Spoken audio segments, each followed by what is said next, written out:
The early life and beginning of Prophet Muhammad in the year 570. In the city of Mecca, a child was born whose name was Muhammad. His birth was not into luxury or wealth, but into modest circumstances. His father Abdullah had passed away before his birth, and his mother Amina also died when he was still very young. Orphaned in his early years, Muhammad was raised first by his grandfather, Abdul Muttalib, and then by his uncle Abu Talib. These early struggles shaped his character with resilience and compassion, and they taught him the pain of loss and the value of kindness. From childhood, he was known for honesty and truthfulness. People in Mecca trusted him deeply and gave him the title Al-Amin, which means the trustworthy. In a society where deceit and unfair trade were common, Muhammad stood out as a man whose word could be relied upon. His reputation opened doors for him in trade, and later in life it helped people accept his message because they knew his character was pure. As a young man, Muhammad worked in trade caravans. He traveled with merchants to distant lands and observed different cultures and religions.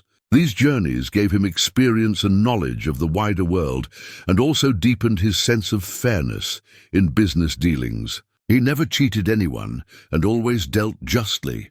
At the age of 25, Muhammad was employed by a wealthy merchant woman named Khadija. She was impressed by his honesty and skills in trade, and later she proposed marriage to him. Their marriage became a true partnership built on love, respect, and support. Khadija was not only his wife, but also his closest confidant, and the first to believe in him when revelation came. As time passed, Muhammad became more reflective. He often withdrew from the busy life of Mecca to seek solitude in the cave of Hira, located in the mountains outside the city. There he spent nights in deep thought and prayer, searching for truth and meaning.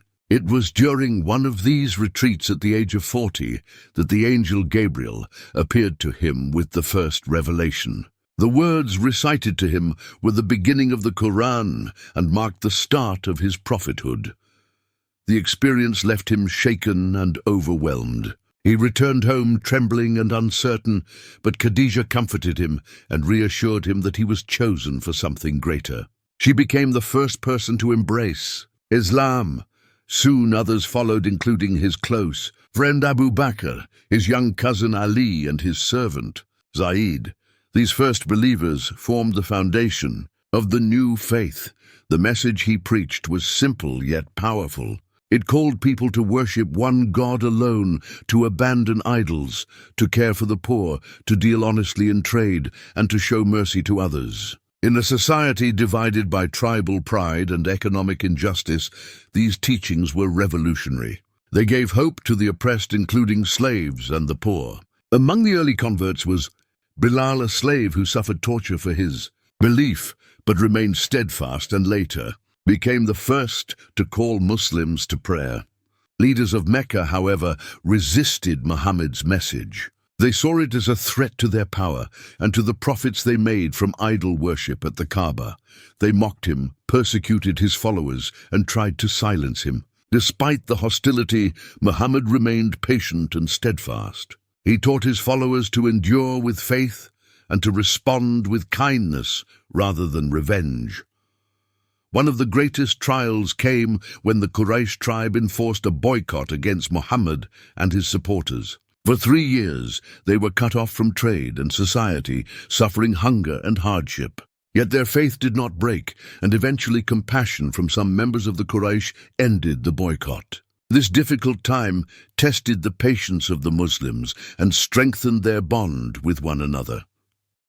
After the passing of Khadija and Abu Talib, Muhammad endured deep sorrow. This year became known as the Year of Sadness. Losing his beloved wife and his protective uncle left him vulnerable, but he continued to rely on his faith in God.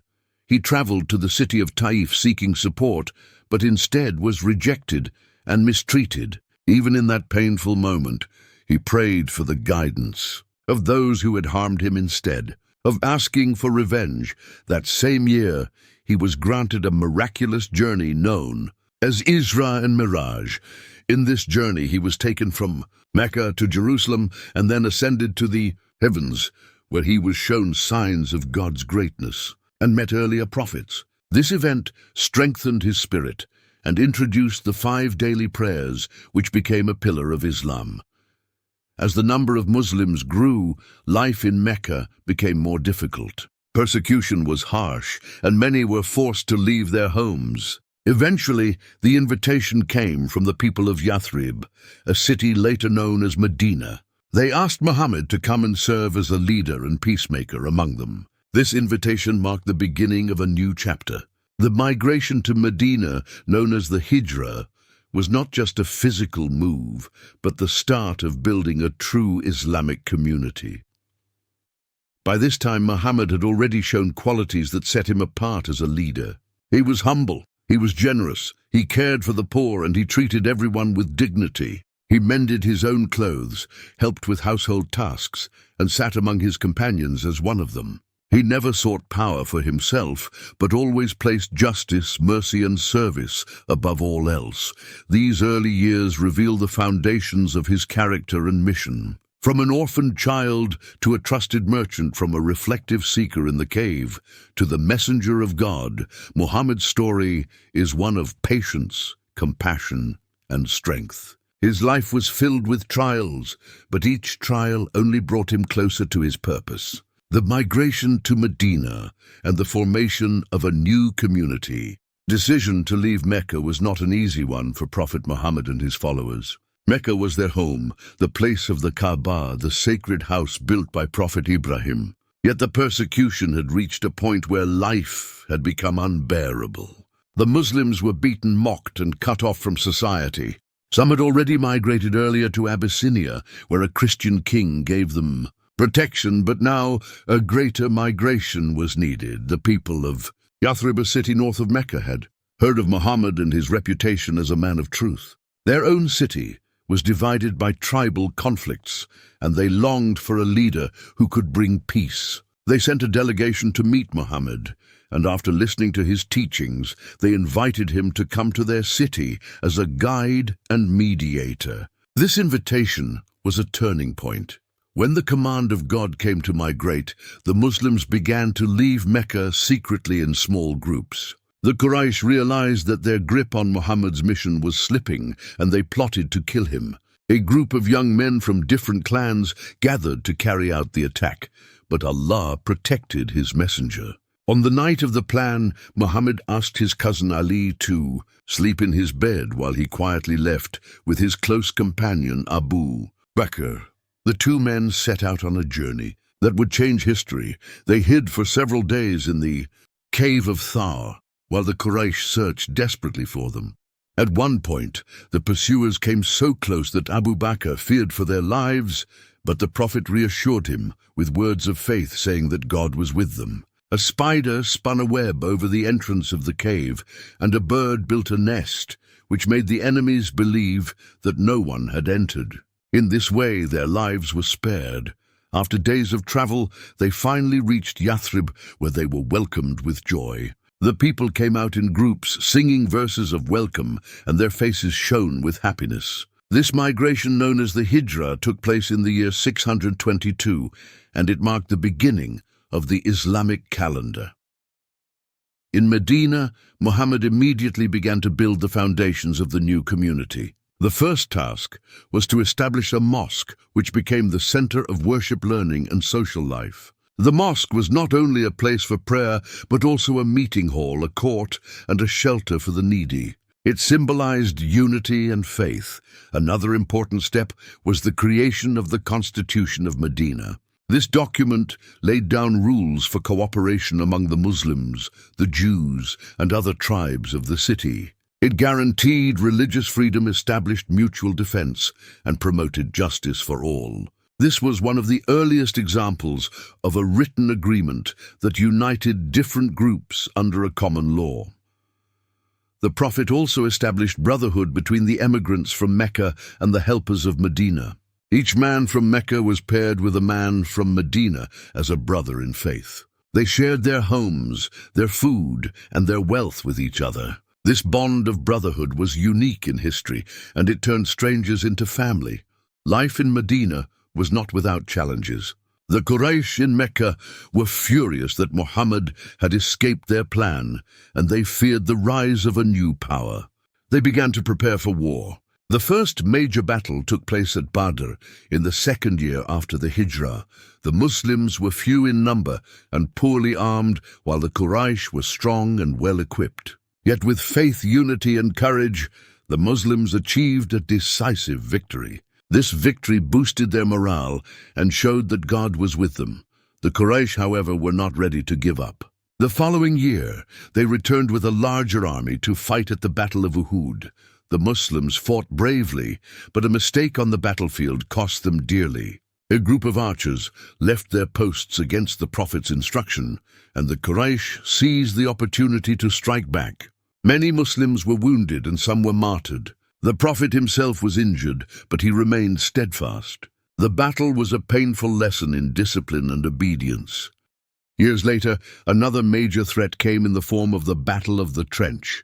The Quraysh and their allies surrounded Medina with a massive army. In response, the Muslims dug a deep trench around the city, a strategy suggested by a companion named Salman the Persian. The trench prevented the enemy from entering, and after weeks of siege, the Quraysh retreated in frustration. This event showed the wisdom of planning and unity in the face of danger. During these years, the Prophet not only led in battles, but also focused on building a society based on justice and compassion. He taught people to give charity, to care for orphans, to respect women, and to free slaves. He reminded them that faith was not just about rituals, but about kindness, honesty, and service to others. He lived simply mending his own clothes and helping with household chores, showing that true leadership means humility. One of the most important events of this period was the Treaty of Hudaybiyah. In the 6th year after the Hijrah, the Prophet and his followers set out to perform the pilgrimage to Mecca. The Quraysh stopped them outside the city, and after tense negotiations, a treaty was signed. The terms seemed unfavorable at first, but the Prophet accepted them with patience because he saw the greater wisdom behind peace. The treaty allowed Muslims and Quraysh to live without war for 10 years, and during this time, Islam spread rapidly. Soon people from across Arabia began to accept the message of Islam. Delegations came to Medina to learn from the Prophet and to pledge their allegiance. The simple message of worshipping one God and living with justice appealed to the hearts of many. Within a few years, Islam grew from a small, persecuted group into a strong community that was respected across the region. The Prophet's character remained a guiding light through all these events. He forgave those who had harmed him, he prayed for his enemies, and he always placed mercy above anger. His leadership was not based on fear, but on love and respect. He never sought riches or power, but only the pleasure of God and the guidance of humanity. As the community in Medina grew stronger, the time was approaching when the Muslims would return to Mecca not as weak and oppressed people, but as a united force of faith and justice. The journey of Muhammad from an orphan in Mecca to the leader of a thriving community in Medina was filled with trials and victories, but through it all his patience and trust in God never wavered. The victory of Islam and the final years of Prophet Muhammad. As the years passed in Medina, the message of Islam spread far and wide across Arabia. The Prophet Muhammad continued to guide his community with patience, wisdom, and justice. The Treaty of Hudaybiyah had given the Muslims peace for a time, but the Quraysh broke the agreement by attacking an allied tribe of the Muslims. This betrayal opened the way for the Prophet to march toward Mecca with a large and united army. In the 8th year after the Hijrah, the Prophet set out with 10,000 companions. As they approached Mecca, there was no thirst for revenge in his heart. He instructed his followers to avoid harming civilians, to respect property, and to enter the city with humility. When the people of Mecca saw the strength of the Muslim army, they realized that resistance was hopeless. The city surrendered without bloodshed. The Prophet entered Mecca not as a conqueror filled with pride, but as a servant of God. He lowered his head in humility and declared peace for those who did not resist. Standing before the Kaaba, he removed the idols that had been placed there over generations and restored the sacred house to the worship of one God. He forgave his former enemies, even those who had once plotted to kill him. He told them that no blame would be upon them that day, and that they were free. This act of mercy touched the hearts of the people, and many of them embraced Islam willingly. After the conquest of Mecca, Islam spread rapidly across the Arabian Peninsula. Tribes from distant regions sent delegations to Medina to accept Islam and pledge loyalty to the Prophet. His mission was no longer confined to Mecca and Medina, but had reached almost every corner of Arabia. The message of worshipping one God and living with justice had become the foundation of a new society. Despite his role as the leader of a growing nation, the Prophet remained humble and simple in his lifestyle. He slept on a mat that left marks on his body. He ate plain food, and he often went hungry so that others could eat. He cared deeply for the poor, the orphans, the widows, and the weak. He continued to teach that the best among people are those who are most beneficial to others. In the 10th year after the Hijrah, the Prophet performed his farewell pilgrimage to Mecca. More than 100,000 Muslims joined him in this sacred journey. At the plain of Arafat, he delivered his famous sermon, which became a lasting message for humanity. He reminded the people that all humans are equal regardless of race or status, that men and women have rights and responsibilities, that life, property, and honor must be respected, and that the Quran and his teachings would remain as a guide for those who followed him. His words left a deep impression on everyone present, and they knew that his mission was nearly complete. Soon after returning to Medina, the Prophet fell ill. His illness grew heavier with each passing day, but he continued to advise his companions and remind them of their duties. He told them to remain united, to treat one another with kindness, and to stay firm in their faith. During his final days, he prayed for his followers and asked God to forgive them and grant them mercy. On the 12th day of Rabi al-Awwal, in the 11th year after the Hijrah, the Prophet Muhammad passed away at the age of 63. His companions were struck with grief, unable to imagine life without him. Umar at first refused to believe the news, but Abu Bakr reminded everyone with powerful words that Muhammad was the messenger of God, but God himself never dies. The community then realized that their duty was to continue living by the teachings he had left behind. The death of the Prophet was the end of his earthly life, but the beginning of a legacy that would shape the course of history. His life, from orphan to leader, from persecuted preacher to respected statesman, remains an example for all generations. He left behind not wealth or power, but a message of faith, justice, mercy, and equality. His companions carried that message forward, spreading Islam beyond Arabia into lands far and wide. The final years of the Prophet show the completeness of his mission. He built a society where the weak were protected, where justice was applied fairly, and where people stood equal before God. His humility, his forgiveness, and his deep love for humanity became the core of his character. For the Muslims, he was not only a leader, but also the best example of how to live a life of devotion and service.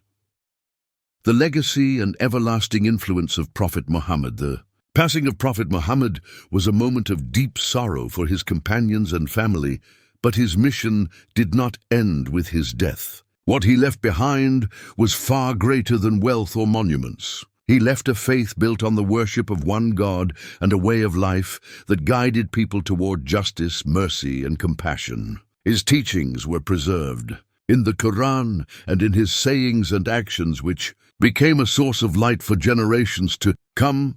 After his departure, Abu Bakr, the close friend and companion of the Prophet, was chosen as the first caliph. Under his leadership, the Muslim community remained united and strong. The companions carried forward the mission of spreading Islam with wisdom and justice. Within a short time, the message of Islam began to reach beyond Arabia into lands such as Persia, Egypt, and Syria. This expansion was not only about power, but about sharing the values of fairness, charity, and respect for human dignity. The Prophet's influence was not limited to his companions or to the people of his time. His character and teachings became a timeless example. He showed how a leader could be humble while guiding nations, how a man could be strong yet gentle, how a teacher could inspire through both words and actions. He emphasized that all humans are equal before God, regardless of race, language, or wealth, and that the best among people are those who live with piety and serve others. One of his greatest legacies was the emphasis on knowledge. He taught that seeking knowledge was an obligation for every Muslim man and woman. This teaching inspired generations of scholars who made contributions in science, medicine, mathematics, and philosophy. The Islamic civilization that grew after him carried forward his vision of learning and discovery. The Prophet also left behind a legacy of compassion. He cared for the poor, the orphans, the widows, and even for animals and the environment. He advised his followers to plant trees, to feed the hungry, and to show kindness to every living being. His message was one of mercy, and it extended beyond human beings to the entire creation. The Quran, which was revealed to him over 23 years, remains one of the greatest parts of his legacy. It is a book of guidance filled with lessons on faith, morality, family justice, and society. The Prophet not only recited the verses, but lived them in his daily life, showing how the words of God could be practiced in reality. His life became the living example of the Quran. Throughout history, millions of people have found inspiration in his story. From scholars to rulers, from poets to ordinary men and women, countless individuals have been moved by his character and his teachings. His message crossed deserts, seas, and continents, reaching people of every language and culture. Even today, more than 1,400 years later, his influence continues to guide billions of lives. The Prophet's farewell sermon remains a powerful summary of his mission. In it, he reminded humanity to hold firmly to the Quran and his teachings, to respect the rights of one another, and to live with justice and equality. His words continue to echo across the ages, reminding people that faith is not only about rituals, but also about how we treat each other. His legacy also lives in the way his companions preserved and spread his teachings. They narrated his sayings, recorded his actions, and followed his example with devotion. Through their efforts, the world came to know the details of his life, his compassion, his leadership, and his wisdom. Because of this, the image of Muhammad has remained alive in the hearts of believers as the best example for humanity. Prophet Muhammad's story is not only the history of one man, but the story of transformation. He began life as an orphan, without wealth or power, yet he became the most influential leader in history. He faced rejection, hardship, and persecution, yet he responded with patience, forgiveness, and mercy. His strength was not in armies or treasures, but in truth and in the purity of his character. The lessons from his life remain relevant for every age. He taught that justice must be upheld even against oneself, that honesty is the foundation of trust, that humility brings honor, and that mercy opens hearts. These teachings are not limited to one nation or one time, but belong to all of humanity. As believers reflect on his life, they see not only a messenger of God, but also a teacher, a leader, a father, a friend, and a servant of humanity. His name is remembered in prayer, his words are repeated in daily life, and his example continues to shape the hearts of those who follow him. The legacy of Prophet Muhammad is everlasting. It lives in the Quran, in the prayers of Muslims, in the acts of charity and kindness that his followers continue to perform. It lives in the unity of the community that he built, and in the values of justice and compassion that he taught. Above all, it lives in the truth that he carried from God to humanity, a truth that continues to shine like a light across the world.